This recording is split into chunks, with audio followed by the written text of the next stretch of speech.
Greetings, Mavericks and new viewers.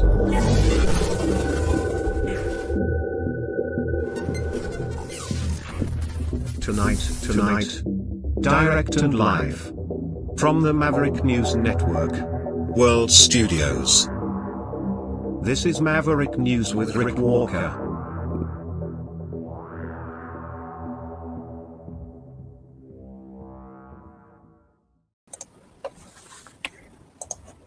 Welcome back, everyone, to the Maverick News channel. I am going to check just to make sure we are actually running tonight on our main channels, because it looks like maybe we've had a little bit of a glitch, but I think we're okay.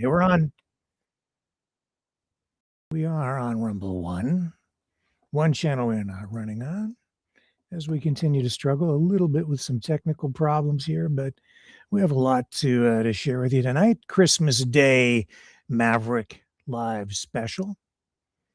So here's what we're going to do. We're going to bring you some of the top stories of the day, talk about this strike ordered by President Trump in Nigeria on this Christmas Day. We'll also pivot back to what we were talking about last night, or at least what we were doing last night. This 12 Ostriches of Christmas song that we all sang together. It, for me, was thought-provoking, and as much as we had fun with it last night, it brought forward some reminders for me. It taught me some things, thanks to Sandy, who called in to participate in our Maverick sing-along last night on Christmas Eve. It made me rethink some things, relearn some things that I had largely dismissed from the past, and it made me a little bit wiser and helped me find a little bit of humility. So I'm going to talk about that tonight. I think it's an opportunity for a reflection. So let's reflect on this Christmas Day as we unpack the day's top news stories, look back at what we did last night, where we've been in the past, where we're going in the future, and also at the end of the broadcast, I'm going to bring you a Christmas movie, Beyond Tomorrow. So stay with me. Lots to share with you tonight. Brightleaf Innovations is excited to offer our newest investment opportunity, the Turn Easy Bed Storage Solution. Turns with a touch, spins all the way around. Every little thing you need is easy to be found. No more clutter, no more mess on the floor. Just spin it, reach it, you don't search anymore.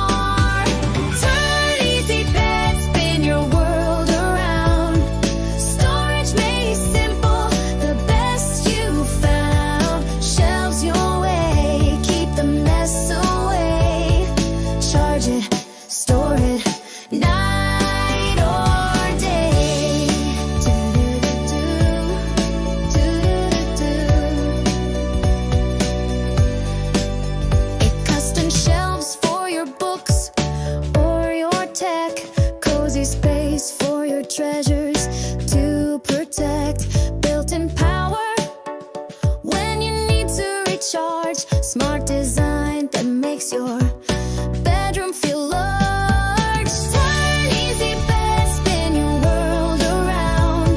Storage made simple, the best you found. Shelves your way, keep the mess away. Charge it, store it, developed by Brightleaf Innovations, proudly Canadian and patent pending in North America. Turn Easy Bed transforms how you live. To learn more about this innovative new product idea and exciting investment opportunity, call 519-784-0222 or visit brightleafinnovations.com. First up tonight, We have strikes against targets in Nigeria. President Trump stating on social media that he ordered numerous strikes on alleged terror targets in the northwest part of the country on this Christmas Day. He did post on Truth Social this evening, writing that powerful and deadly strikes were directed at Islamic State terrorists, whom he accused of targeting and killing Christians in the country. No additional details at this point are available. Defense Secretary Pete Hegseth also sharing Trump's information through a post on his own Twitter account, X, adding that he was, quote, grateful for Nigerian government support and cooperation. Nigeria's government, along with experts and scholars, have said previously that Trump's portrayal of the security situation in the West African country is misleading, as members of all faiths have suffered at the hands of Islamist extremists and other groups. Last night, a blast at a mosque in northeast Nigeria killed 5 people and injured 35 others. So the population in Nigeria is largely split between Muslims who live primarily in the north and Christians in the south. Nigeria's president also posted on Christmas Eve on social media that he prays for peace in his country, especially between those people of different religions, saying, quote, I stand committed to doing everything within my power to enshrine religious freedom in Nigeria and to protect Christians, Muslims, and all Nigerians from violence. Let's take a look. Let's go straight to the Truth social media scroll, the Truth scroll tonight. Right off the top, dominating the news cycle again, President Trump. Okay, let's take a look. Here we go. Okay, so I'm going to scroll down here first to right here. This is the post we are most interested in at the moment. Him posting, tonight at my direction as Commander-in-Chief, the United States launched a powerful and deadly strike against ISIS terrorist scum in northwest Nigeria, who have been targeting and viciously killing primarily innocent Christians at levels not seen for many years and even centuries. I have previously warned these terrorists that if they did not stop the slaughtering of Christians, there would be hell to pay, and tonight there was. The Department of War executed numerous perfect strikes as only the United States is capable of doing. Under my leadership, our country will not allow radical Islamic terrorism to prosper. May God bless our military, and Merry Christmas to all, including the dead terrorists, of which there will be many more if their slaughter of Christians continues. President Donald J. Trump, President of the United States of America. Checking incoming messages for news tips.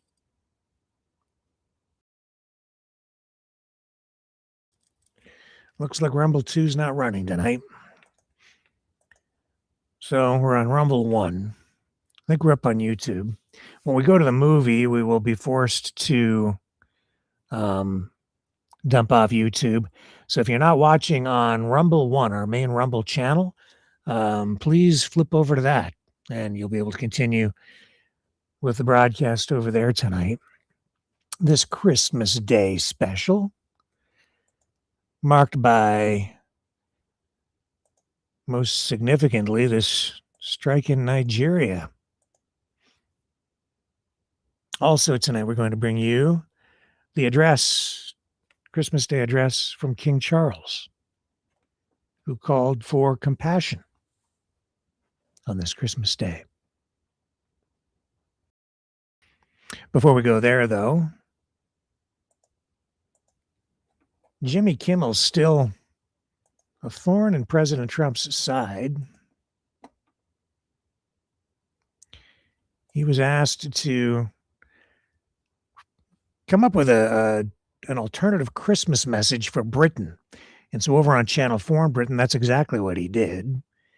And he took aim, of course, at Donald Trump, warning about the rise of fascism in his alternative Christmas message. From a fascism perspective, he said, this has been a really great year. Tyranny is booming over here. So the channel began a tradition of airing an alternative Christmas message in 93 as a counterpart to the British monarch's annual televised address to the nation. Channel 4 says the message is usually a thought-provoking and personal reflection pertinent to the events of the year. So I thought we would bring that to you tonight. We have it, and we have a response from the other side of the political aisle on the tail end of this. But here's Jimmy Kimmel. That was kind of funny. I don't think Trump will like it. So here's the response from GB News. A lot of people out there calling Kimmel a commie tonight. It's been a good year from a fascism perspective. That is the message that will be broadcast into your homes on Christmas Day on Channel 4 for their alternative Christmas message. And who do you think is delivering this little gem? Well, it's none other than Jimmy Kimmel, the disgraced left-wing comedian yanked off American airwaves for spewing vile lies after the assassination of Charlie Kirk. Kimmel had the gall to claim the MAGA gang was scrambling to paint Kirk's killer as anything but one of their own, desperate to milk the tragedy for political points. Well, the truth? The murderer was a far-left trans activist, not a MAGA supporter. Kimmel's reckless slander didn't just divide Americans, it misled them. And now, Channel 4, in its infinite wisdom, has invited this peddler of division to lecture British people on Christmas Day. Apparently, he hasn't done enough damage across the pond. This raises serious questions about Channel 4's moral compass or lack thereof. This isn't a free speech martyr we're talking about here. Kimmel wasn't silenced by Trump's threats or some shadowy cabal. His own network pulled the plug on him for peddling egregious falsehoods. Yet Channel 4 is rolling out the red carpet for him. Another publicly funded broadcaster proving it's more interested in provocation than principle. Well, Kimmel might rant about fascism, but his establishment mind virus will not grasp the real rot. Britain is spiralling into a dystopian nightmare. We've outdone Putin's Russia with the West's highest number of free speech arrests. Hate marches chant for global intifada, a blatant call, in my opinion, to terrorism that's already fueled attacks on Jews across the West.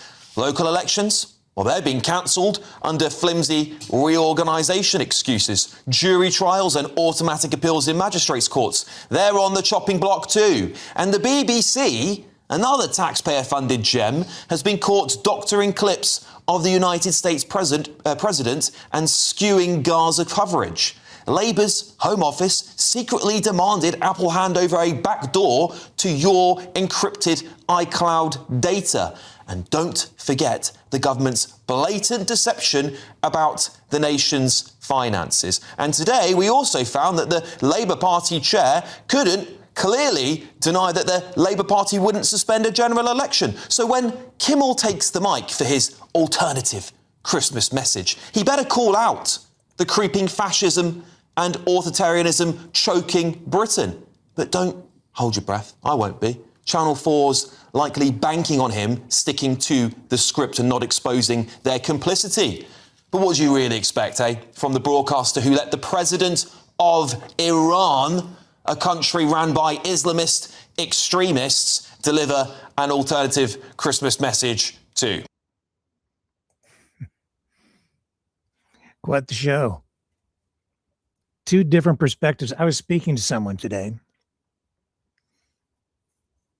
about Christmas stuff, but then the conversation just took a little bit of a turn, and he said to me, we were talking about getting old, and he said, I grew up at a time, that we well, he talked, like, say about my dad, right? His era was like, as he said to me, that generation was about having 2 cars in the driveway and, 2.5 kids and the whole ball of wax that way. And he said, and then when it was like his generation was about peace and love and, make love, not war. And today's generation is more about like conspiracies. It's the conspiracy generation. There's some truth in that, a lot of truth. And we talked about how, neither one of us want to really live a lie. And yet it's so difficult, isn't it? Because look at the great divide right there, with Kimmel offering one perspective and then the broadcaster from GB News 180 degrees diametrically opposed to that perspective. Two truths, or one's truth, one's a falsehood. With Trump, it's clearly all like showbiz. It's like always referring to central casting, ratings. I think that he wanted his name on the Kennedy Center, added to the Kennedy Center, because it's all about entertainment. I'm not so sure about culture, but entertainment for sure. And there he was for the awards ceremony, speaking, and everything is a performance with him, including his administration. That's why you even have, so many people in his administration have been media personalities, including Pete Hegseth. Now the Secretary of War, the Department of War, and that's what we're getting today too.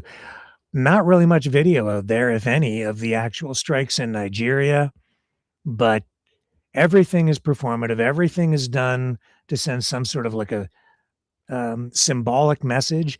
And so today's strikes in Nigeria on Christmas Day, no mistake.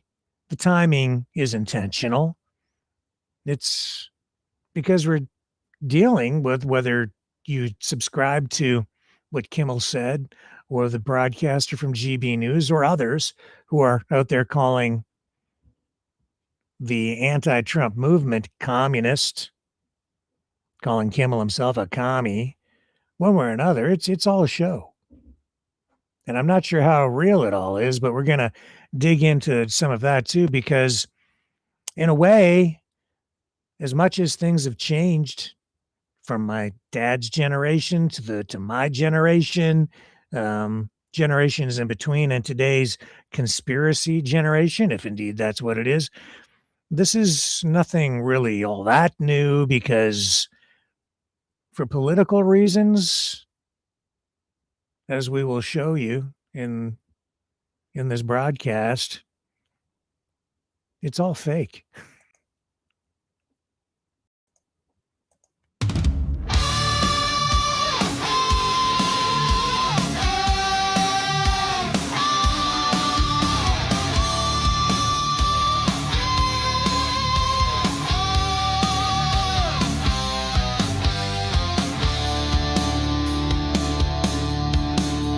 Biden's about, Charlie's alive. Elvis flips burgers on the Lower East Side. 10 Trumps mask up on your phone. Shilling mean coins by remote drone. Graphene needles in your veins. Chemtrail sugar fries your brain. George Floyd's American hologram pie. Don't trust your lying eyes. It's all fake. It's all fake.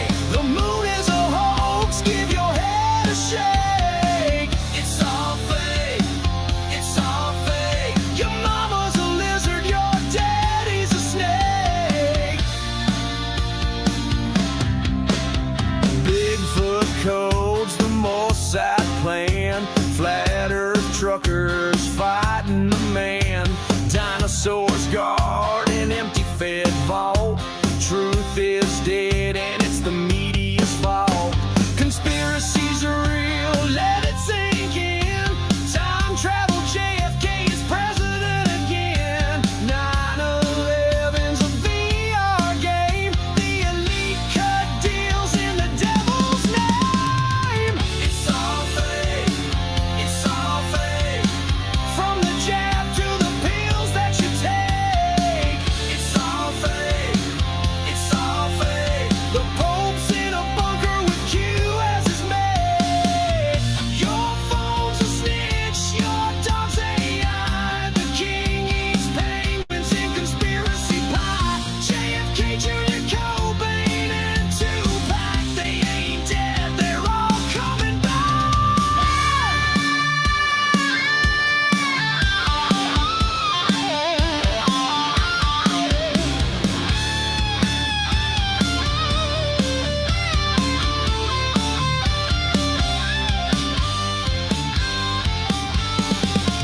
It's all fake, it's all fake. Every headline, every handshake. It's all fake, it's all fake.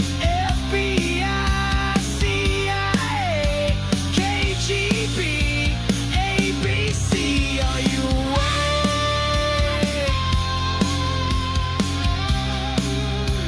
Don't believe your lying eyes. It's all fake. It's all fake.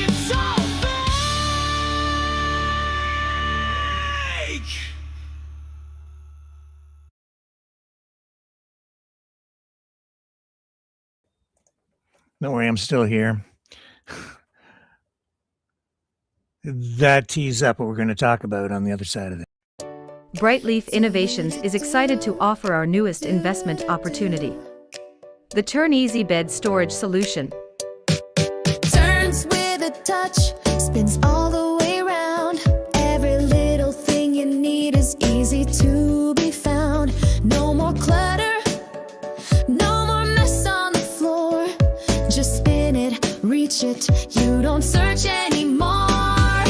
Turn easy bed, spin your world around. Storage made simple, the best you found. Shelves your way, keep the mess away.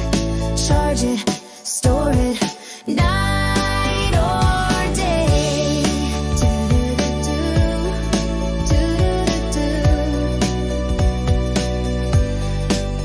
It custom shelves for your books or your tech. Cozy space for your treasures to protect. Built-in power when you need to recharge. Smart design that makes your bedroom feel large. Turn easy bed, spin your world around.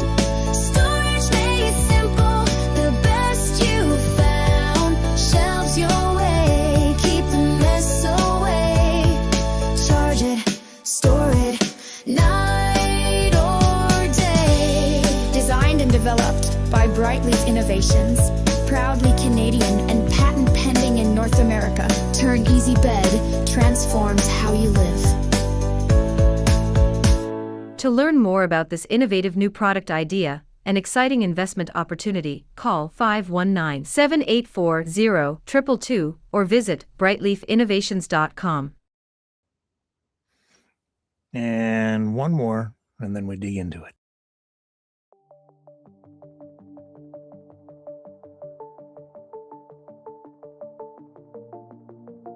Greetings, brave Mavericks. Our quest for truth continues. We go beyond fake news. Together we expose propaganda. Together we pull others out of rabbit holes. We are maverick thinkers. We are all unique individuals, defenders of individual rights and freedoms, credible, trusted, grounded in reality. Maverick News, Maverick News. Defending free speech, Donate at freedomreporters.com. Do it now. Tomorrow may be too late. Maverick News. The world is watching.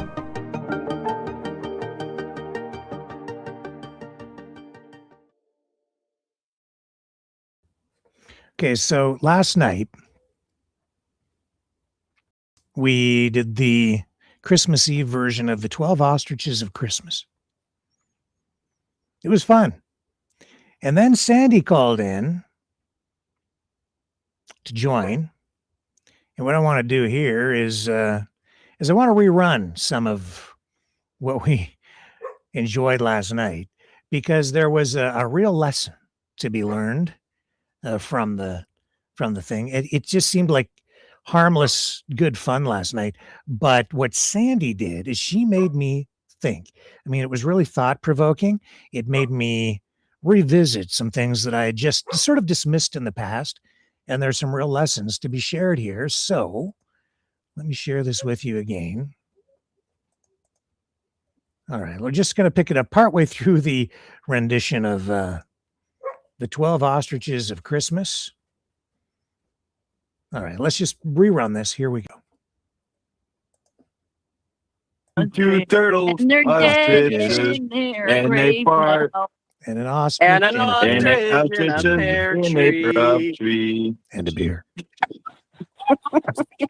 On the 11th days of Christmas, my 11th. true love sent to me 11 ostriches piping, 10 10 ostriches ostriches are leaping, leaping. 9 ostriches dancing, 8 made. No, 8 ostriches Yeah. are milking. Unless you have the maids milking the ostriches. You can- Not I don't know if they have udders like cows, though. 7, no ostrich. 6, no ostrich. 5, no ostriches. And there's no 3, 2, or 1. We can't even agree on the Under the lyrics for beer. this Christmas And a song beer. at war. French ostriches. 3 French ostriches. Yes. 2 and- Three, ostriches. 3 French ostriches, 2 turtle 2 doves, 2 ostriches dove, and an or not, turtle ostrich ostriches, in a pear tree. and then partridge. How lovely. That And a beer. Okay, get ready for the grand Indeed, Leo. finale. Mr. Trump, take it away. on the 12th day of Christmas, my true love sent to me 12 ostrich drumming, 11 ostrich piping, 10 ostriches leaping, 9 ostriches dancing, and 8 ostriches milking. I don't know how you get milking ostriches, I but don't know either, but hey, whatever. 7 ostriches swinging. 6 They were selling ostriches ostriches. laying. Ostriches laying, 5 5 ostriches laying. golden ostriches. Golden ostriches. There we go. 4 4 calling calling ostriches. 3 3 French French ostriches. ostriches. 2 2 turtle turtle ostriches. ostriches. In a And pond. an In a ostrich ostrich's in a pear pear tree. Tree with a beer. and a beer. And a beer. A.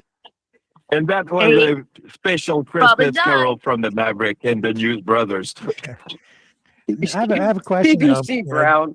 Are we in standard happened? math or are we on Trump math? Because if you're on Trump math, you see, your true love actually gives you 12 beers, not one, right? So you actually end up with a 12 That's pack at true. the end. Well, you know, Americans always drink 12. They don't go by 24 like in Canada. I don't know why you get 24, Canada is guys. the 24. I never have seen 24 packed in America, isn't it? I don't know, but what kind? Right what, on, Mr. Trump. what kind of beer do you think your true love would give you or will give you for Christmas?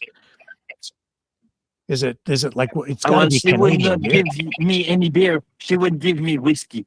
Whiskey. Keeps me warm in the cold. All right.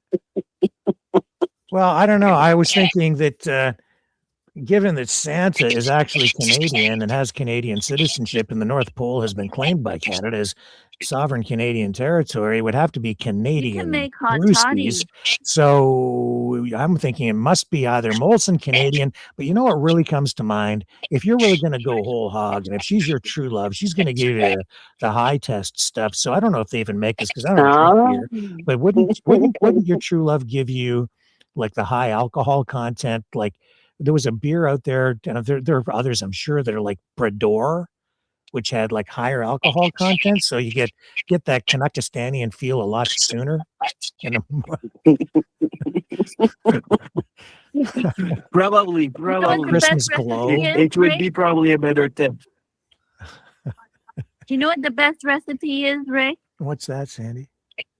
A hot toddy. Excuse me, what? A hot toddy. Is that X-rated or anything? Because I don't know what the hell you're No, talking it's about. not X-rated. It's a hot toddy, and it's soothing. It's warm, and you'll sleep like a baby. That's what I'm asking you. Is it X-rated or what the hell are you talking about? A hot what? I'm talking about a hot toddy. It's Yeah, a I've beverage. seen them on street corners. What are you talking Yeah. about? Yeah, right? Yeah, I I know. know. Like You need I don't. you need a hot toddy before bed. I don't think my wife would appreciate it, but she's a pretty hot.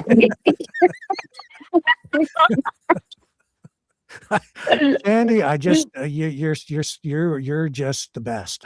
A hot A hot toddy. toddy. Am I missing something here? Am I just not cultured? What the hell is what are you talking about? What is a hot drink. toddy?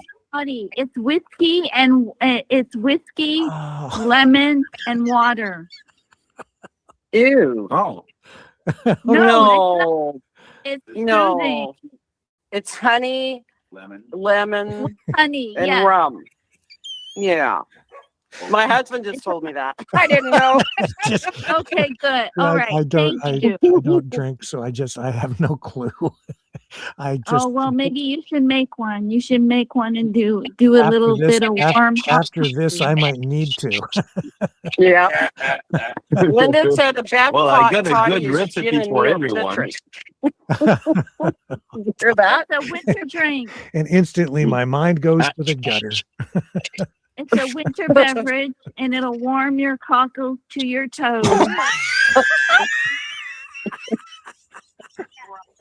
Well, you know, I got a What a I Christmas, got a hometown what a Christmas favorite gift here. that would be. Actually, A Christmas tree. I got the perfect beverage I'm gonna for I- holidays. You know, my wife really doesn't watch the program, but I'm gonna say, hey, can you just I just need to review this. I just want your opinion on this end section at the Ask the your end of wife to make you a hot toddy.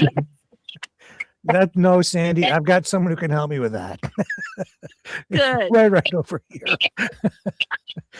Oh my God! And I'm really looking forward to having my cockles warmed. Your cockles warmed? My cockles warmed up is what I don't even know what that means. Oh, and I'm a grown man. I have two kids to prove that too, but and they're You're grown the up too. sweetest But man, Rick. I don't know. You are the sweetest man. Ian, have you ever had your cockles Yes. warmed up with a hot toddy? I don't think so. I think it's the first time I hear about it. Sandy, But I Ian- got the perfect holidays actually mixture for those who feel a little bit holly for the holidays. And you go get yourself some coconut rums, you make yourself some hot Coconut rum? chocolate, and there you go. That's the perfect thing. Yeah. Okay. Oh, And beer. But don't drink and drive.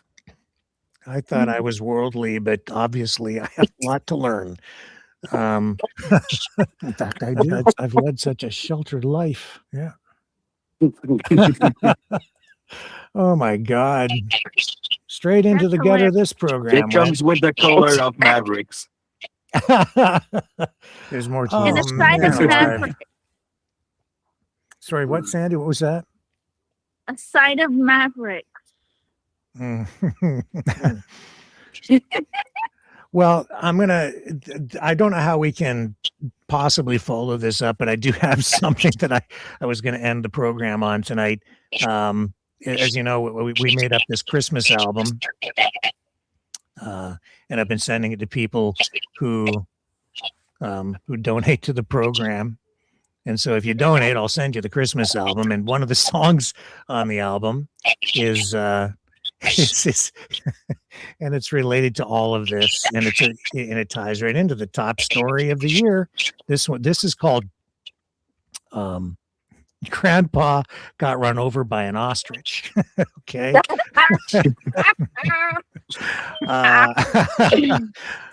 And we do have that tonight. I was able to fix the render, and so we do have the song for you to share.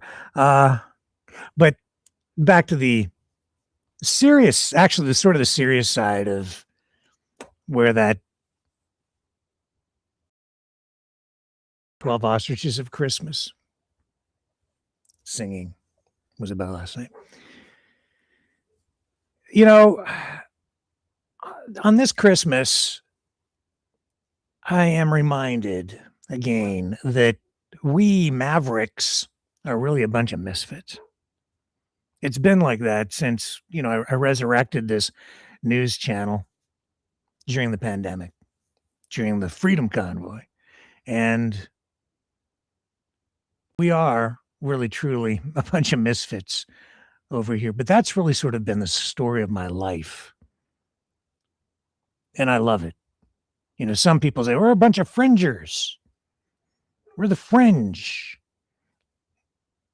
Yeah, you could say that.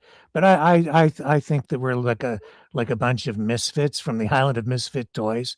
I've referred to us that way for a long time, and I'm proudly a misfit from the Island of Misfit Toys, just like you guys. At least I think you are. Some of you are faking it. You're a bunch of fake misfits.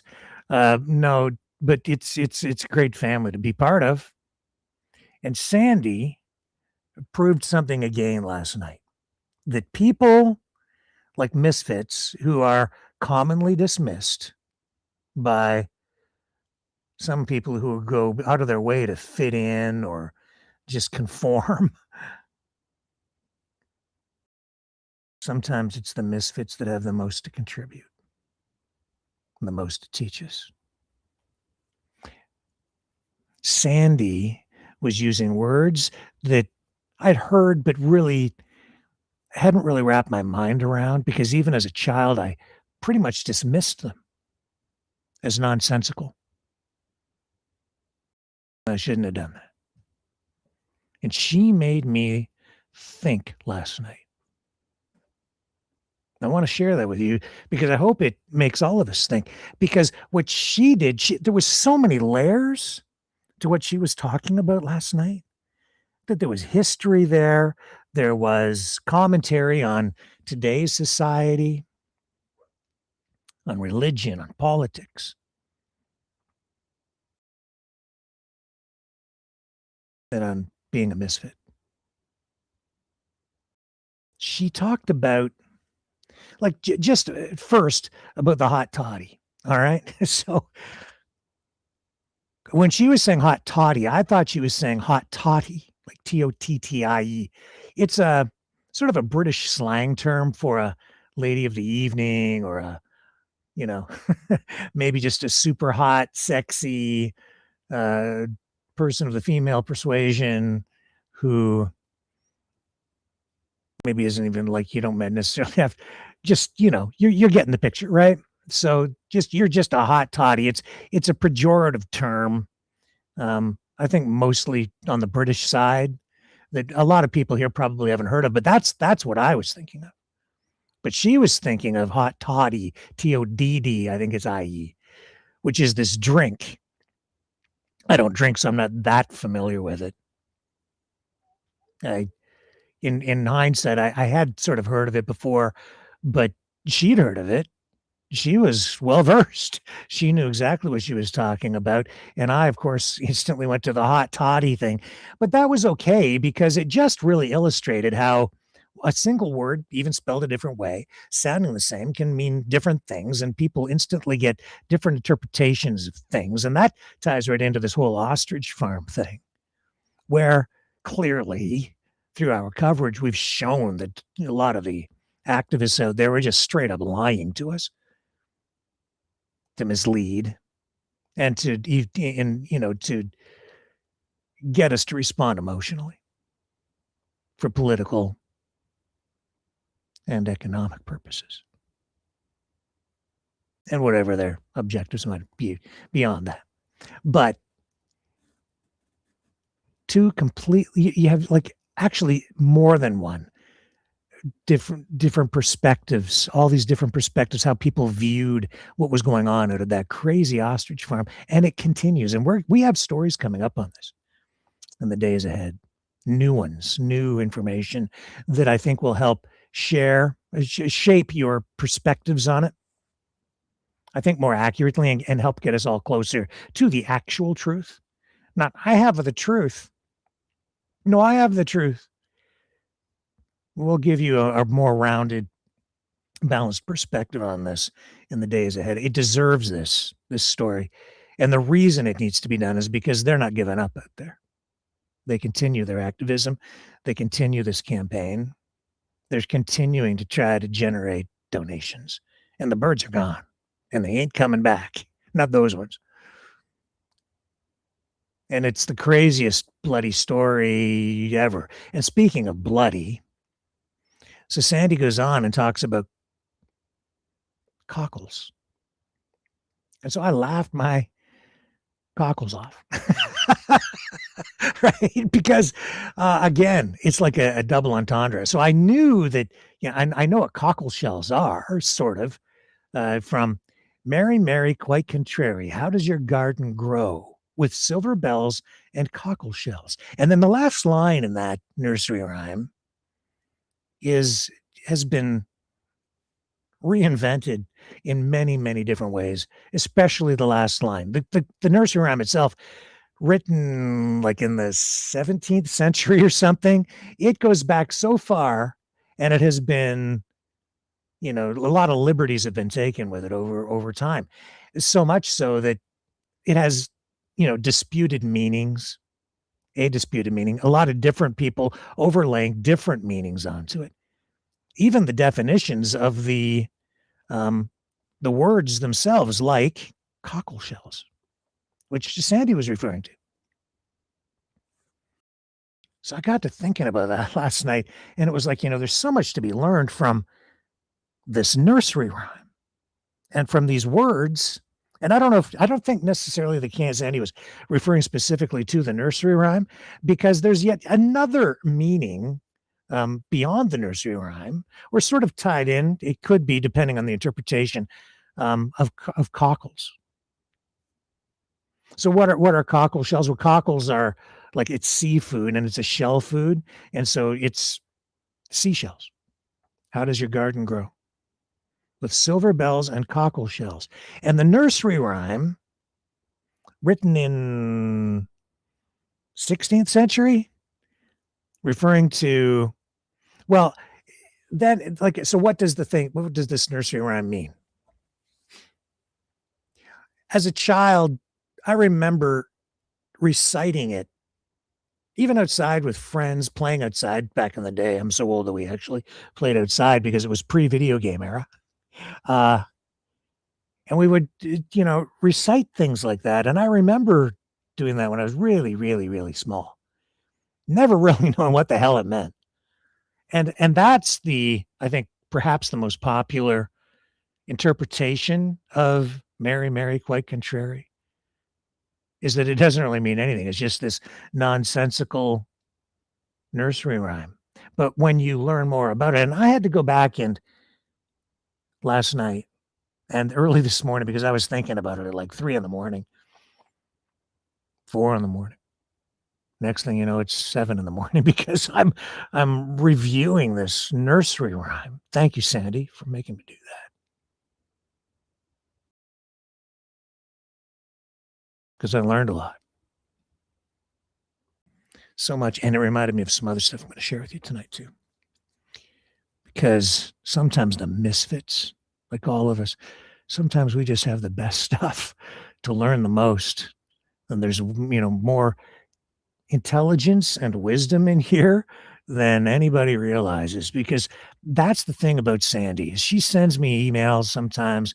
She'll even, she does phone me from time to time, as a number of you do. We have conversations. And sometimes she blows me away with the depth of her knowledge. So surprising. I really, really appreciate her. So yeah, the silver bells cockle shells. So it all refers back to this nursery rhyme, right? And Mary the First Queen. So Mary, Mary, quite contrary, how does your garden grow? With silver bells and cockle shells and pretty maids all in a row. First published around mid 1700s in Tommy Thumb's Pretty Songbook. Made some notes. And then there are other older versions of it, with cow slips all in a row, which is a kind of a flower. Lady bells all in a row. And what's it about? So for me, it was just like this playful rhyme. Who's Mary, Mary? Quite contrary. There's like an opposite woman. Like, what does it mean? I grew up. I've been all my life. Never thought of it that much. Just a fun nursery rhyme that doesn't really mean much of anything. Well, it means a lot. The origins are disputed. Of the nursery rhyme, what it means is disputed. So what's it mean? Well, I guess the most controversial interpretation is it goes all the way back to Queen Mary I of England, or Bloody Mary. She was the queen from 1553 to 1558. And she was the daughter of Henry VIII. I'm Henry VIII, I am. All these pop culture references to all this history. A lot of us never get past that. But man, in this time of division, and tonight with President Trump launching attacks against Islamic terrorists, as he characterizes them, in Nigeria, who are targeting and killing, he says, slaughtering Christians. Man, does this bring back memories, not so much memories, but lessons from the past. So what does this mean? Quite contrary. Queen Mary I, her policies went against her father's and brother's Protestant changes.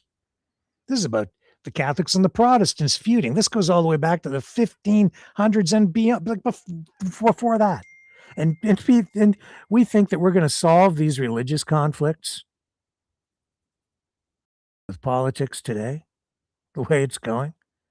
How does your garden grow? Well, the garden is a reference, according to some. They interpret the word garden as meaning graveyards filled with executed Protestants. Because Mary I, she publicly executed several hundred Protestants during her reign in an effort to wipe out the religion. Pretty maids all in a row means, according to this interpretation, the maiden, an early beheading device like a guillotine or rows of executed victims, and miscarriages because as queen, she had several miscarriages, which were extremely embarrassing to her. And just for her to become queen, there was a big dispute whether she should become queen or not. And the people supported her, and there actually had to be an uprising against the government of the day in order for her to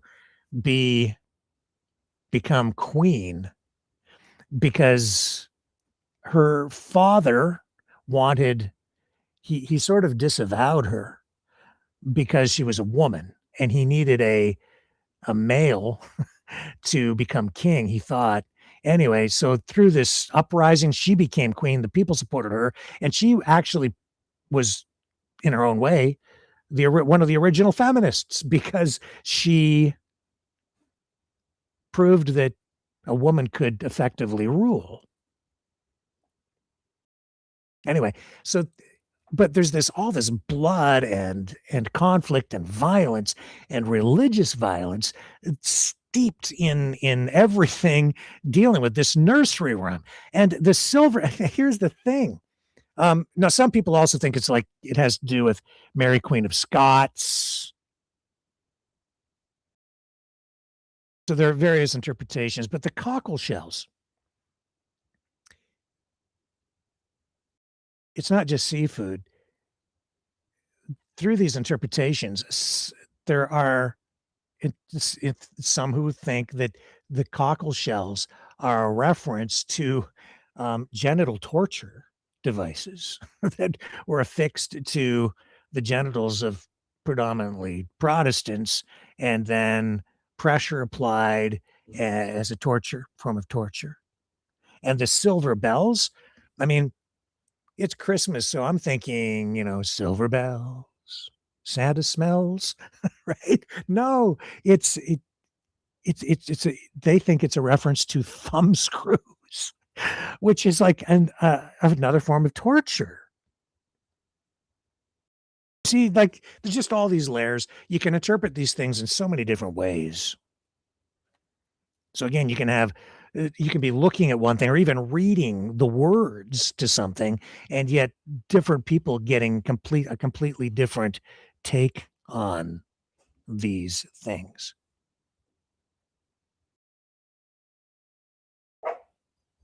Yeah, Mary the First. Man.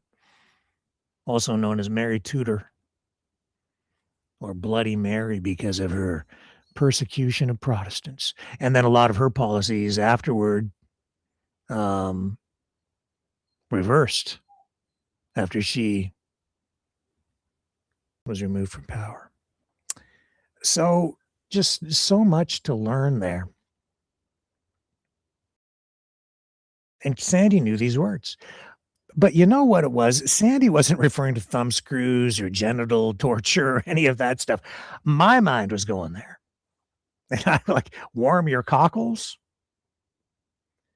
Like, it's playful, right? It's a wink and a nod, and it's humor, and we were all having fun last night. And then I thought, even the way some people might view or interpret what I was saying and laughing, you might think that I was like making light of what Sandy was saying. No, it was a wink and a nod and a nudge, because it was playful use of words and double entendre, which is used even in popular music, especially rock and roll. That's how they got away with a lot of things, censorship issues back in like the 50s, when the lyrics would say one thing but kind of mean another, because there would be a sexual connotation to it. And you got that all through the 60s. You still get it today. You get it in Nicki Minaj lyrics, Anaconda. What do you think she's talking about? Like, really? Oh, that's a big one. That's a big one. The hypersexualized lyrics, poetry put to music. That's what lyrics are. It's poetry. And even nursery rhymes. That's like, who's the comedian who his name escapes me at the moment. I just thought of him. He takes that AC/DC song, except he puts the nursery rhyme to it, the hokey pokey. You put your right foot in, you put your left foot out. And he sings it like the lead singer from AC/DC. It's funny. I can't remember his name. He's a conservative comedian. It'll come to me later. See, I'm getting old. Getting old. So many layers to this thing. Mary, quite contrary. And even the, over time, there was an illustrator, William Wallace Denslow, who he was like an artist who did the illustrations in England in the early 1900s for a lot of the nursery rhymes, like the big nursery rhymes, including Mary, quite contrary. And then he had a kind of a falling out with his partner. He was I just stumbled across this stuff. Really, he was like a newspaper cartoonist who, of course, was making social statements of the time, working for various newspapers, and he was collaborating with author L. Frank Baum, illustrating classics like after the Wonderful Wizard of Oz, Father Goose. This guy made like a living doing this stuff. And that just led me to him again, different interpretations and the way his work was viewed. One person can look at it and get something completely different.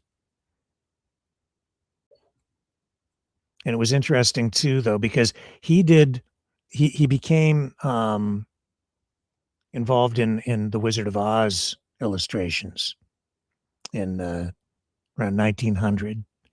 And that's what really drew my attention to him with regard to all of this, because the ostrich story, it's, even back then you had these conspiratorial fantasy lands that were created as children's works, and yet it bleeds over into just mainstream culture, mainstream political commentary, activism,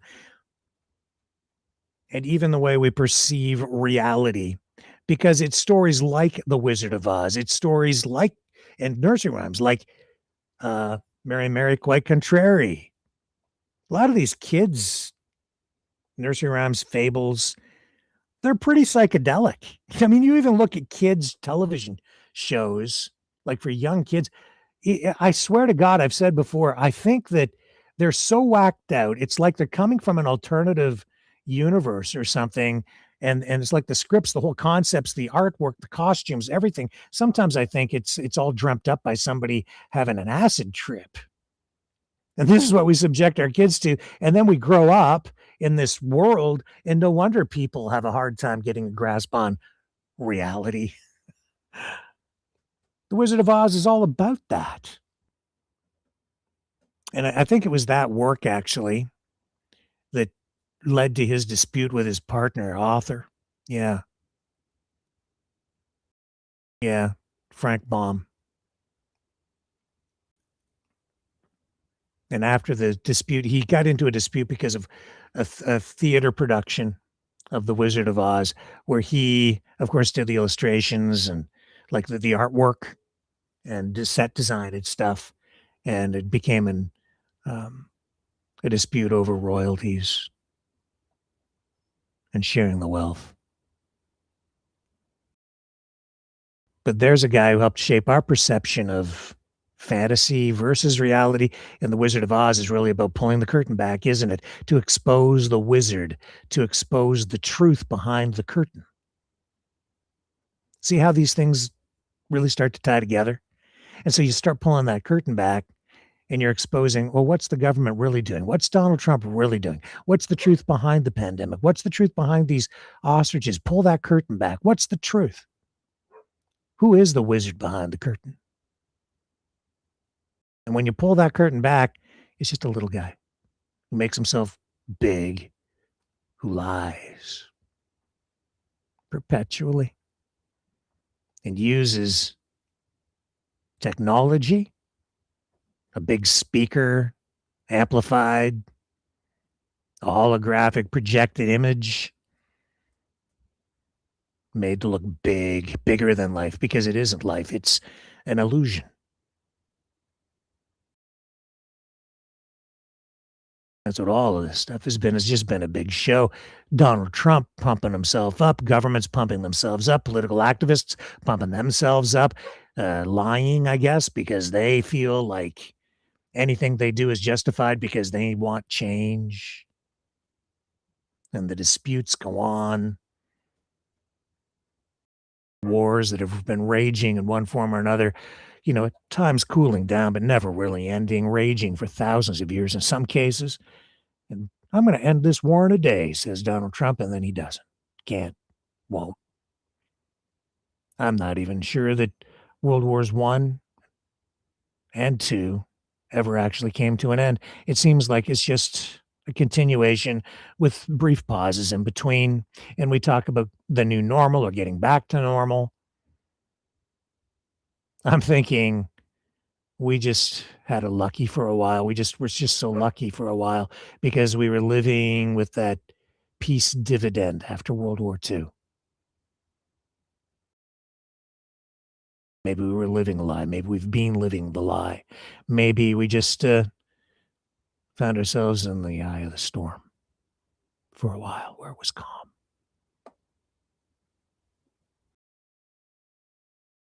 And now they're getting back to it. Tonight, Ukraine responding to strikes inside Ukraine by Russia from yesterday, Christmas Eve. Ukraine responding by hitting energy infrastructure in Russia today. We saw we saw now Trump striking inside Nigeria on for a religious war, essentially. That's what this is over there. We see the rise of, honestly, it is Christian nationalism. I'm not sure I would call it white Christian nationalism, but there's an element of that to it too. It's true. It's there. Kimmel is joking about it. He's highlighting it. You can call him a commie if you want to, but it's true. It's just true. You're going to do it. Own it. I frankly am getting tired of the charade, the masks,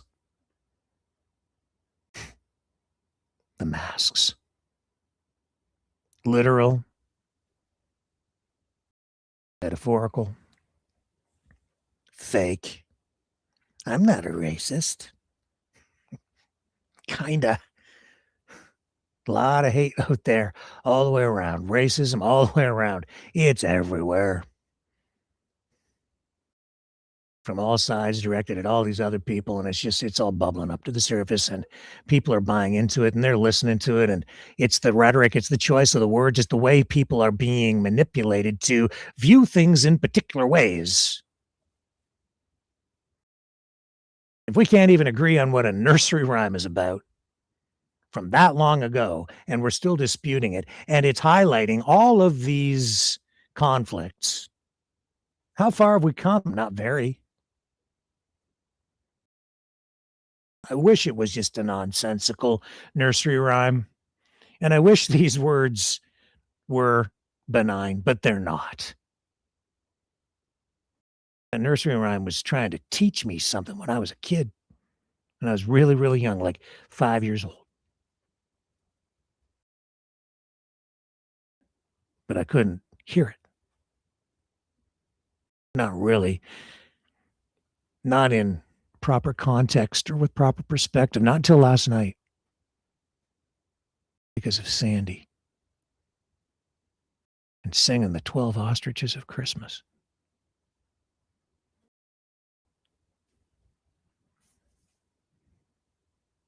So much to learn.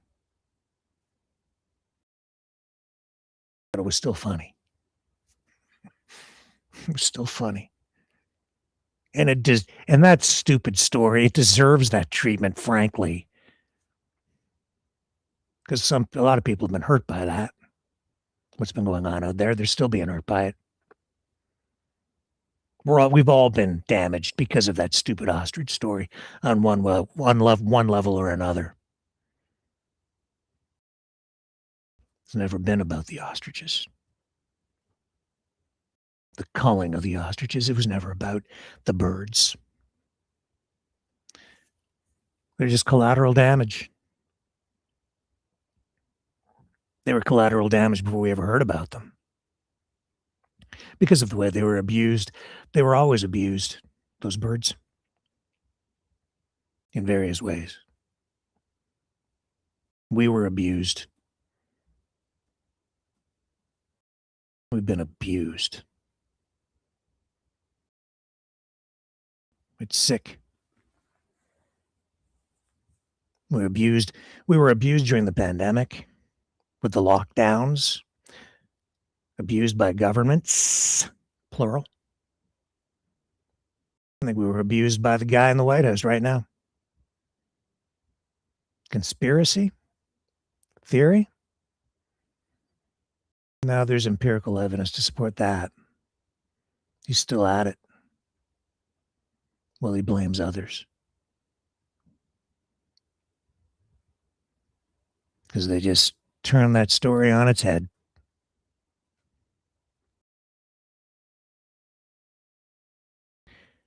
Now I understand why things happened the way they did in 1938. I understand how people are misled or forced or given no choice but to comply and participate in some of the most horrific things we've ever seen through history. And I'm beginning to understand why people just don't learn. Why we as a society, as a world, just don't learn. We keep going around and around in circles. Mary, Mary, quite contrary. How does your garden grow? With silver bells and cockle shells. Pretty maids all in a row.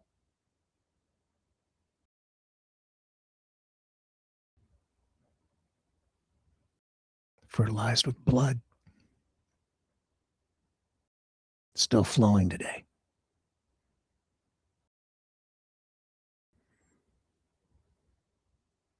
Sandy, Sandy.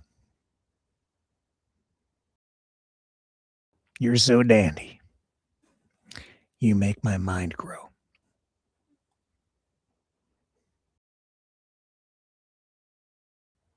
We're all a bunch of misfits.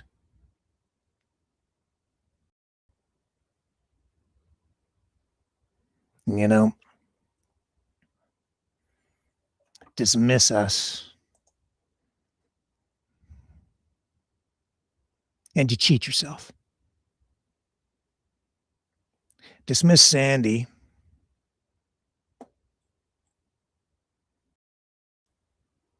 and you miss out.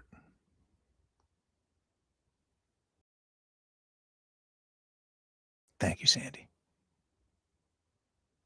More to come after this song, but this one's for you again. It's for all of us. The Maverick Misfits. Drifting down without a sound, a gentle touch upon the ground. No two the same, yet side by side, like you and me in this great tide. Like a fingerprint from God, frozen tears from up above. Each one special, each one rare, a fleeting wonder, light as air. Here for a moment, then melting away. Gone in the sunlight, lost in the day. Taken for granted,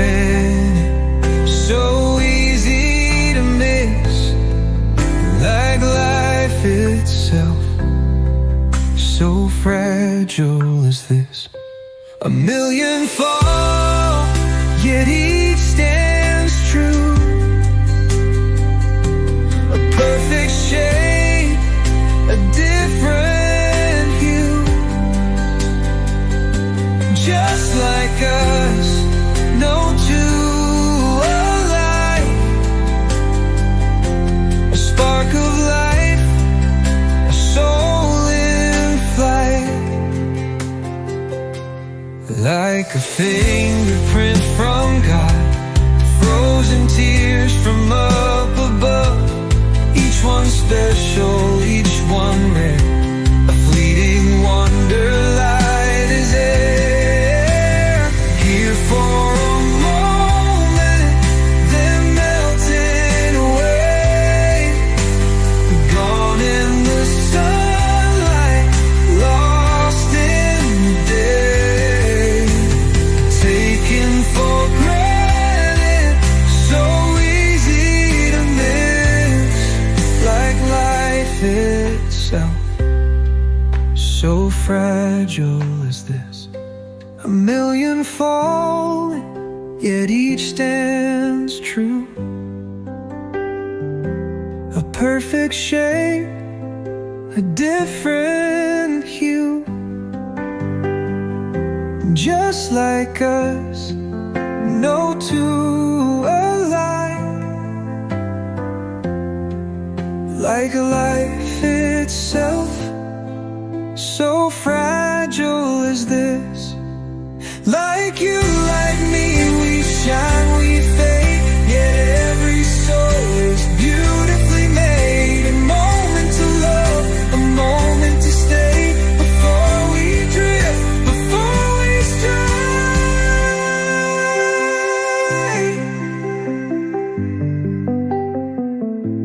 Cherish the snowflakes, here only for a moment, then melt away.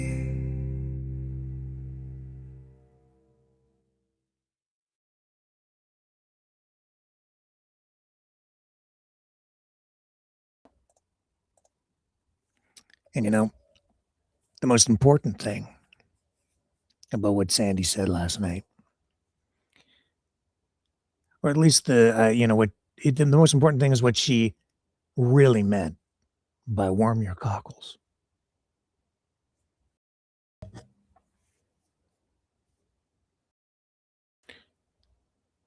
There's another definition.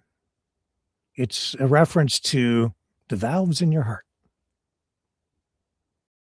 And so when it's an old saying, and so what Sandy was really saying was get yourself a hot toddy, a Toddie, I think is how you spell it, a hot drink, and warm your cockles, warm the valves of your heart, warm your heart.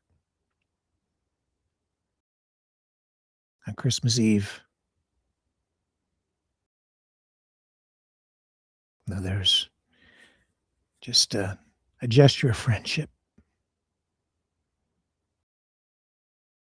I think Sandy's one of the wisest people. I know.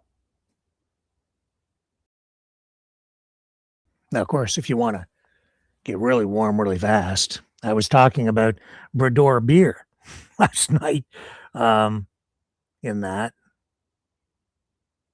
conversation / 12 Ostriches of Christmas sing-along. Man, we used to have sing-alongs when I was a kid. Family. My dad, my uncle used to play the mouth organs. Anyway, another memory. I hope you guys are making new ones this Christmas Day night.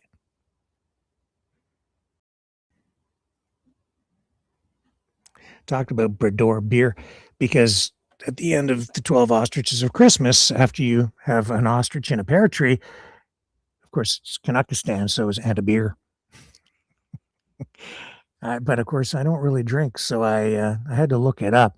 I knew about this beer which had like higher alcohol content, and I understand it's no longer normally produced. Molson produced this stuff.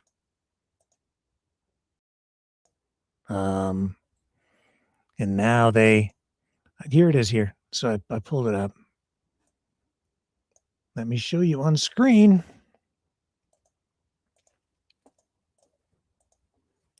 Bredor beer. Right here. Oh yeah, it was a thing. I don't know if it was sold all across Canada or just in parts of Canada. Was it, if your true love wants to give you something for Christmas, don't you think they would give you the high test stuff?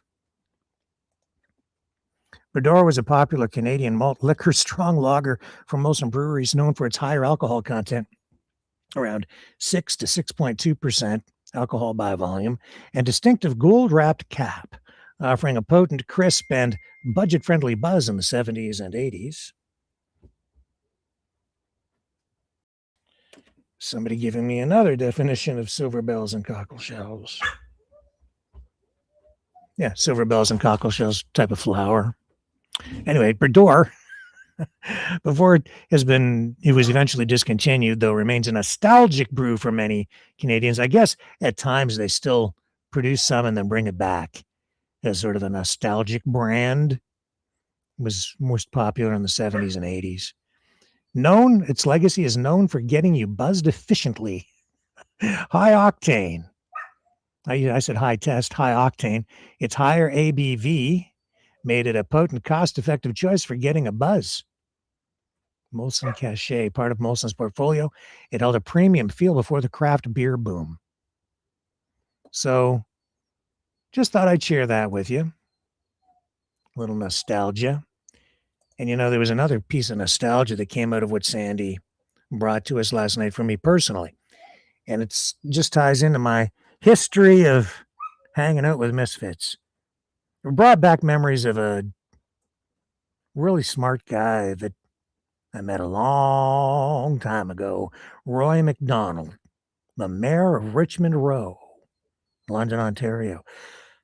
I'd seen him around town since I'd been in high school. I told you guys many times that I used to go to the movies on Friday nights at the Repertory Cinema, sometimes Saturdays, but Fridays were the big night for me to go.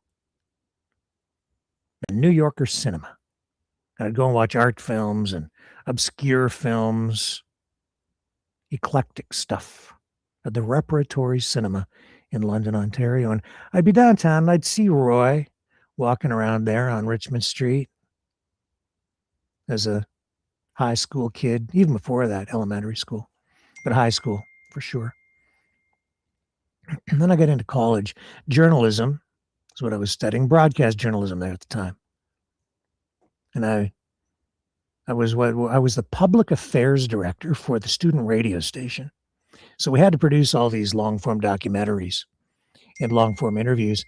And I decided I wanted to interview Roy McDonald because Roy was an eccentric fella.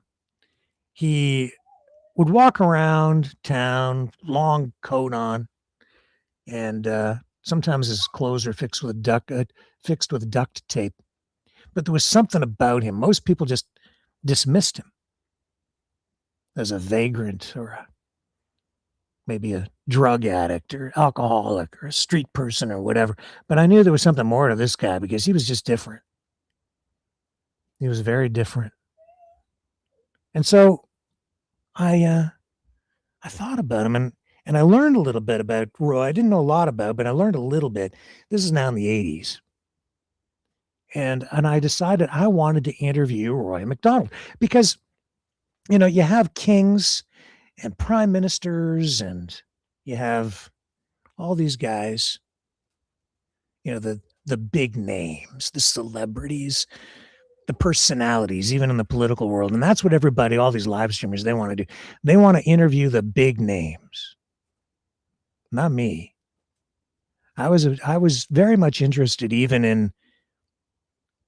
in my days in J school and in telling the story of just regular, ordinary people, offbeat people struggling, the common man, and the elite man too. But I was mostly interested in just the average person, and a lot on people who are struggling in life or appear to be, or the eccentric types. There's even the artistic types, and just the Misfits. Because I thought that's where the interesting stories are. That's where the true impact on humanity is. These people with all the money and the power and all of that, you know, I want to learn about that guy with the duct tape on his clothes. I want to interview him. I found it far more interesting. Well, tonight, you know, King Charles is calling for compassion. So I'm going to run King Charles' address for you right now. And then I'm going to come back and I'm going to show you why there's so much to learn from people like Sandy in her own way, from people like you, and from people like my old friend, Roy McDonald. Poet, a writer, an eccentric, misfit. I don't know, maybe even King Charles is a misfit in his own way. Certainly not common. Uncommon. Here's the king.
I learned that ChatGPT works best with detailed prompts, but I hate typing them. So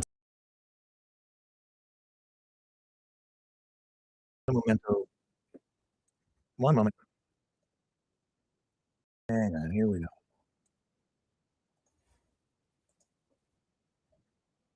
A few weeks ago, the Queen and I were delighted to make a state visit to the Vatican, where we prayed with Pope Leo in a historic moment of spiritual unity. Together, we celebrated the Jubilee theme, Pilgrims of Hope. Pilgrimage is a word less used today, but it has particular significance for our modern world, and especially at Christmas. It is about journeying forward into the future, while also journeying back to remember the past and learn from its lessons. We did this during the summer as we celebrated the 80th anniversaries of VE and VJ Day. The end of the Second World War is now remembered by fewer and fewer of us as the years pass. But the courage and sacrifice of our servicemen and women, and the way communities came together in the face of such great challenge, carry a timeless message for us all. These are the values which have shaped our country and the Commonwealth. As we hear of division, both at home and abroad, they are the values of which we must never lose sight. For instance, it is impossible not to be deeply moved by the ages of the fallen, as the gravestones in our war cemeteries remind us. The young people who fought and helped save us from defeat in both world wars were often only 18, 19, or 20 years of age. Journeying is a constant theme of the Christmas story. The Holy Family made a journey to Bethlehem and arrived homeless without proper shelter. The wise men made a pilgrimage from the east to worship at the cradle of Christ. and the shepherds journeyed from field to town in search of Jesus, the Savior of the world. In each case, they journeyed with others and relied on the companionship and kindness of others. Through physical and mental challenge, they found an inner strength. To this day, in times of uncertainty, these ways of living are treasured by all the great faiths and provide us with deep wells of hope, of resilience in the face of adversity, peace through forgiveness, simply getting to know our neighbors, and by showing respect to one another, creating new friendships. Indeed, as our world seems to spin ever faster, our journeying may pause to quieten our minds, in T.S. Eliot's words, at the still point of the turning world, and allow ourselves to renew. In this, with the great diversity of our communities, we can find the strength to ensure that right triumphs over wrong. It seems to me that we need to cherish the values of compassion and reconciliation, the way our Lord lived and died. This year, I've heard so many examples of this, both here and abroad. These stories of the triumph of courage over adversity give me hope. From our venerable military veterans to selfless humanitarian workers in this century's most dangerous conflict zones, to the ways in which individuals and communities display spontaneous bravery, instinctively placing themselves in harm's way to defend others. As I meet people of different faiths, I find it enormously encouraging to hear how much we have in common: a shared longing for peace and a deep respect for all life. If we can find time in our journey through life to think on these virtues, we can all make the future more hopeful. Of course, the greatest pilgrimage of all is the journey we celebrate today, the story of the one who came down to earth from heaven, whose shelter was a stable, and who shared his life with the poor and lowly. It was a pilgrimage with a purpose, heralded by angels, that there should be peace on earth. That prayer for peace and reconciliation, for doing to others as we would have them do to us, which rang out over the fields near Bethlehem more than 2,000 years ago, still reverberates from there and around the world today. It is a prayer for our times and our communities too, as we journey through our lives.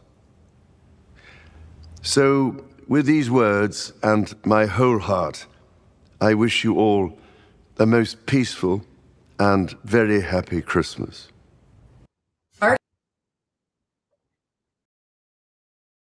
King Charles.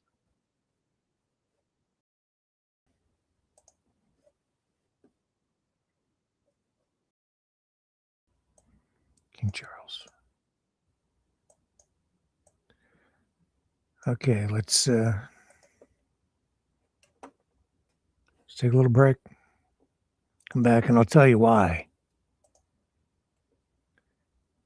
or how Ron O'Donnell taught me a lot, just like Sandy did last night.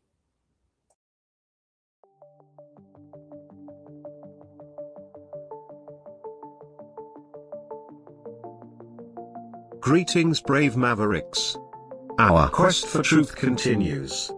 We go beyond fake news. Together we expose propaganda.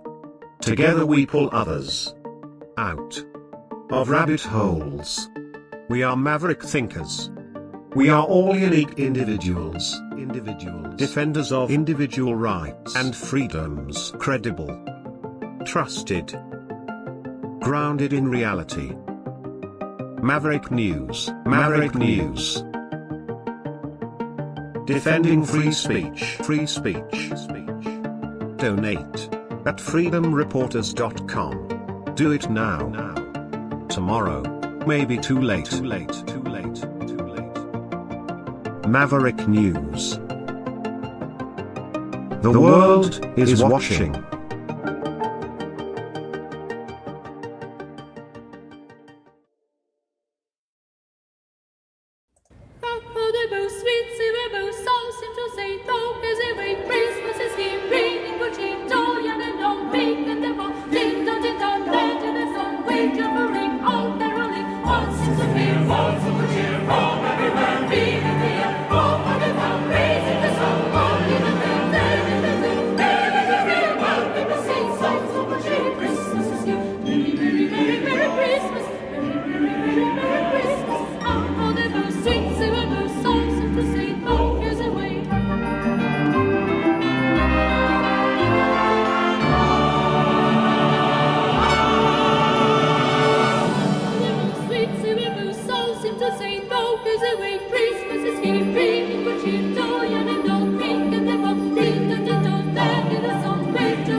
England.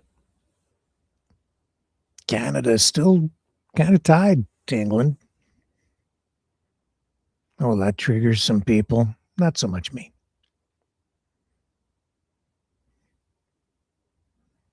If you think about it, Canada, because of that, our history as a country, the evolution of Canada dates back just as far as the United States.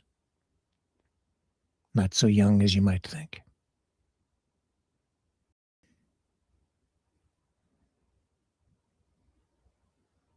I'm getting old. I've been alive for like a third of the existence of the actual sovereign state of Canada. That's pretty freaking old. I've learned a lot.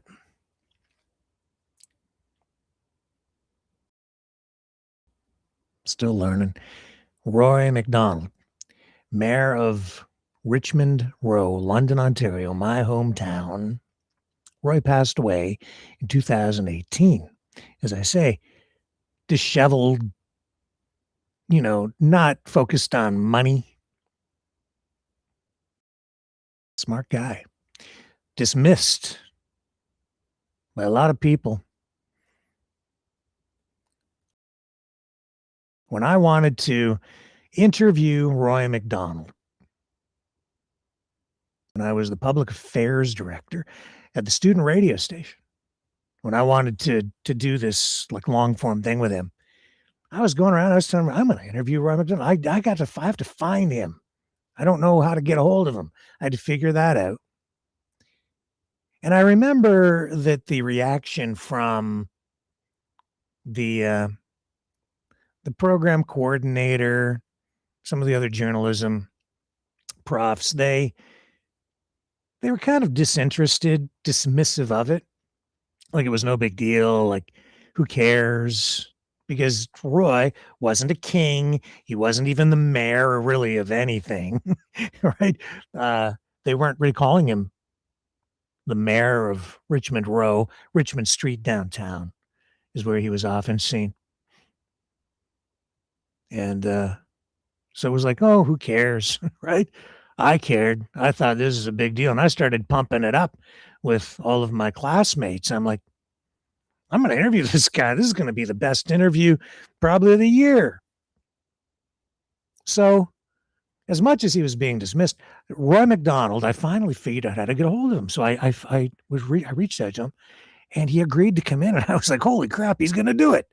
So he came down to the college, to the studio. And man, when he came in, the reactions from all the other young people there, students, people at the student radio station, was mixed. He would, like, some of them were like in awe because this guy comes in and he grew this long beard, gray. He looked like a Santa Claus, a skinny Santa Claus, but with his beat up old long coat on, and he had books in his pockets, and he always carried a big bag. So you think he's a bag person, right? But in his bag, it was packed with books and stuff that he'd been writing. That's what he carried around everywhere. It was like this giant bag. It was weighed as much as like a bag of bricks, heavy. So he comes into the studio and we start this interview. And what an incredible interview. Man, I wish I still had it today. I don't, because it was done on reel-to-reel tape at the time, which I learned how to edit audio, reel-to-reel tape, by like literally cutting the tape with a razor blade and using splicing tape. I was good at it.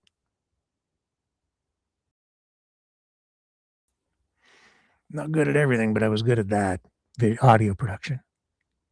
With tape, mixing boards, sound effects, making sound effects. Anyway, Roy came in. It wasn't about fake stuff, man. It was about real life. And we talked, and he taught me so much in a short period of time. And he pulled out of his bag a thing he called a poetry. I was like, oh, a poetry? Yeah. And he brings it out, and it's like this poem that he'd written, but the words were written in a way so that it created the picture of a Christmas tree on a piece of paper. And he gave it to me. I wish I had that today.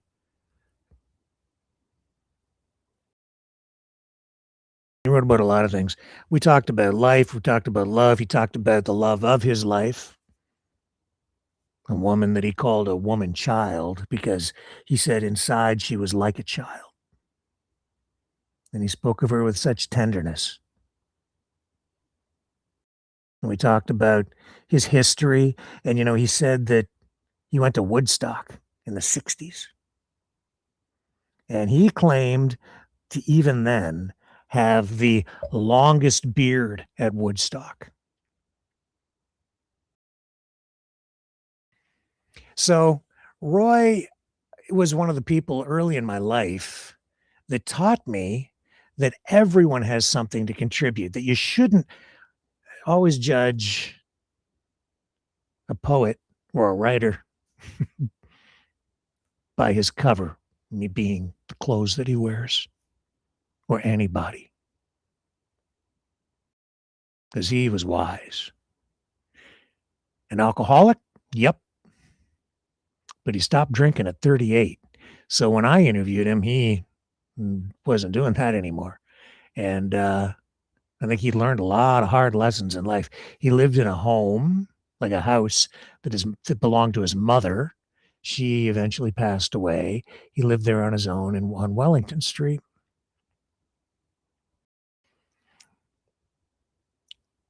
After I interviewed him, he became more and more and more well-known in the community. So I interviewed him in the 80s. He was sort of, known in town in the 70s. After I interviewed him, other people started to interview him. Not just because of me, but because he was a character. Other local media started to talk to him more. He ended up on, the local TV station at times, back to the student radio station. Other people there started to interview him. And then he got kicked off the campus at the University of Western Ontario in London because they thought he was a vagrant. Made headlines because they kicked Roy McDonald off the university campus. Said, "Get out of here, you homeless bum." And this was a guy who had books in the UWO library at the university. And they were also available in the university bookstore. No vagrant, no threat to anybody. They kicked him off campus. It was one of those moments where the whole community learned a lesson. That just amplified Roy's voice more. Peace activist, political activist, sort of, but he wasn't really heavily political in that way. I don't recall him being like that. It was more about, Roy's philosophy, Roy's lessons of life. And he was just a very non-threatening, super peaceful, nice, wise man who'd lived a rich life on his own terms. Not a sovereign citizen, but still faced eviction from the property in which he lived because of unpaid taxes. So he ran into those kinds of problems time to time because not a man of money. One of the wealthiest people I ever met because he lived a rich life. Taught me a lot. And he became so well known and so well respected, especially within the arts community, that there were some documentaries produced about him. There was even a play about him. He wrote some of his books. It was London, a Living Journal. It was about a week in Roy McDonald's life. That's what the book was about. You can still get these books. Ergo Publishing, I think, was the publishing company. You can probably still get them through there. They might be available on Amazon. I'm not sure. Certainly, they're still available in bookstores in and around the London area and probably at the university bookstore, even today. He passed away in 2018, as I mentioned. But before then, he made an appearance at the Grand Theatre, professional theater in London, Ontario. They put on some really great stuff there. I wish I'd been able to go more over the years. Been there quite a number of times. They had some big name stars in there to participate in various productions over time. I saw A Christmas Carol there once with a friend. That was special. Anyway, Roy McDonald was there because there was a presentation of Beard at the Grand Theatre. It was a Jason Ripp production, Beard, A Few Moments in the Life of Roy McDonald. And before the show went on at the Grand, Roy was asked to come up and say a few words, which he did at the Grand, where he went to see a lot of plays as well. But in this case, it was all about him. So I don't have the interview that I did with Roy McDonald back in the 80s, but I do have this. I did find this. I'm going to share this with you right now. My old friend, Roy McDonald. One of the most moving experiences I had here was seeing Leonard Nimoy play Vincent van Gogh. The play was called Vincent, Portrait of a Hero, and it was on the life of Vincent van Gogh. And Leonard Nimoy played Vincent and his brother. They would shift chairs. It was one-man play. And it was on for 2 nights, Friday and Saturday night. I came Friday night. I loved the play so much that I came Saturday night as well. I got a ticket for Saturday night, so I was here both those nights. And I've seen so much here over the years, and I love this place. And the fact that this is where they're holding Beard, a few moments in the life of Roy MacDonald, is delightful for me. And again, the history of the Grand Theatre in London, ancient history. Ambrose Small and that mystery, legends associated with London, people that have played here over the years, the great actors and actresses that have performed, playwrights. It's a beautiful place. Imagine. Yeah. Roy MacDonald. Misfit.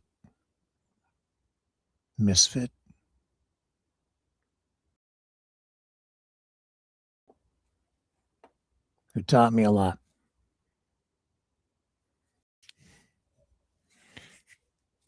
He passed away in 2018 at his home, where he lived, I think, all his life pretty much with his mom. And people began to notice that they hadn't been seeing Roy around. We don't know exactly when he died, what day, because people just started to miss him. Where's Roy? Where's Roy? Finally, police went by just for a wellness check, and they found him at his home where he had passed away, and he'd been there for a while alone.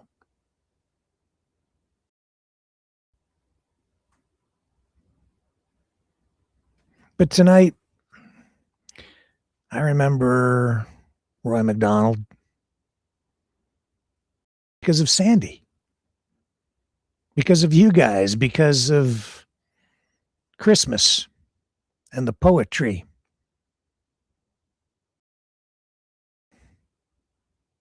And I remember how Roy warmed my cockles. Just like Sandy, just like you guys.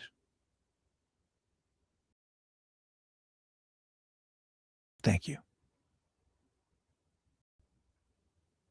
Be right back.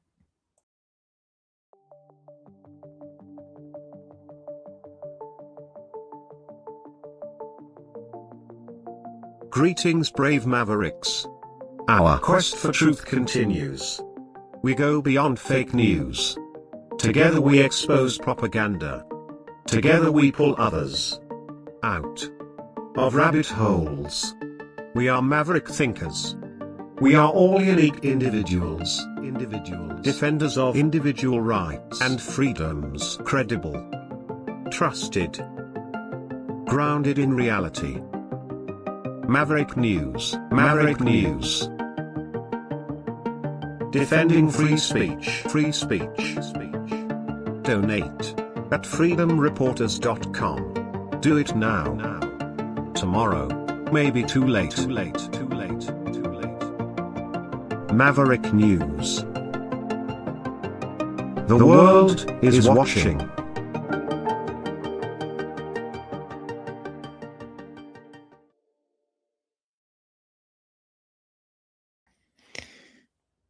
So we got more ostrich stuff coming up in the days ahead. I'm really sorry about that.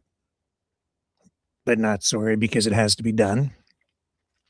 And last night I promised to run. Grandpa got run over by an ostrich. But it didn't render up properly and it was anticlimactic. And I'm so sorry for that. But I have it tonight. A crazy ostrich story. If you don't know what I'm talking about because you've had your head stuck in the sand, I don't know how you missed it. It's the story of the year, a story steeped in lies, a story that people see in different ways, and very, very different ways. But there's also a humorous side to it. We're going to highlight that tonight. Talking about warming your cockles, we talked about Bredor beer, high test, Molson Bredor beer, malt liquor, 6 to 6.5% alcohol by volume, an efficient buzz. Yeah. Well, I don't know if that's exactly what Grandpa was drinking when he got run over by an ostrich, but he was drinking something when he was going past the Bio Birdie pen. Here it is, as promised, closing things off. When we come back on the other side of this, we're going to get into tonight's Maverick Live Christmas Special and tonight's Christmas movie, Beyond Forever, also commonly referred to as Beyond Christmas, a movie that doesn't get nearly as much play as, White Christmas and, all the other classics like Rudolph's Shiny New Year, whatever, all these other ones. Bells of St. Mary's. But it's still a good flick. I think you're going to enjoy it. But before we get to that, as promised, Grandpa got run over by an ostrich. Maverick and the News Brothers.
No need for culling as a last resort. Just have yourself a Christmas snort.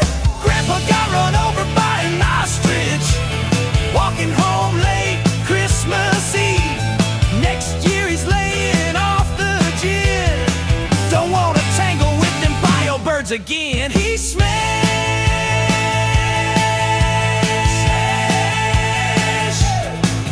He's trash.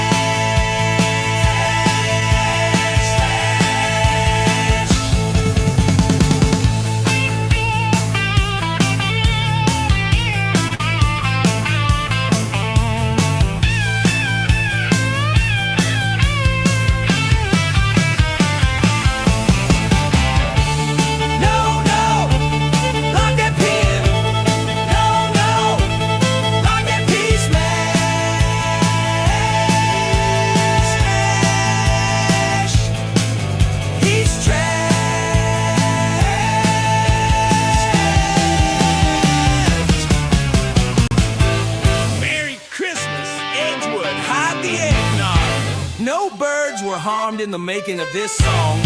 All eggnog used was for medicinal purposes only.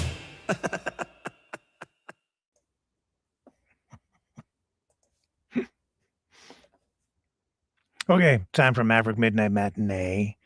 Tonight's movie, because it is Christmas Day night, it's Beyond Tomorrow, a flick that is commonly also called Beyond Christmas.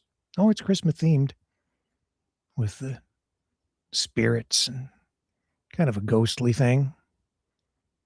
A lot of that going on in these Christmas movies, you know, even A Christmas Carol. All about ghosts. When you think about it, it's a ghost story as much as a Christmas story. So sit back, get your popcorn, get ready. If you're on YouTube, you have to move over now to our main Rumble channel because we can't run this on YouTube. So I have to dump off YouTube, but we'll be over in Rumble 1, Maverick News, Maverick Live. Time for Maverick Midnight Matinee. Here we go. It's showtime.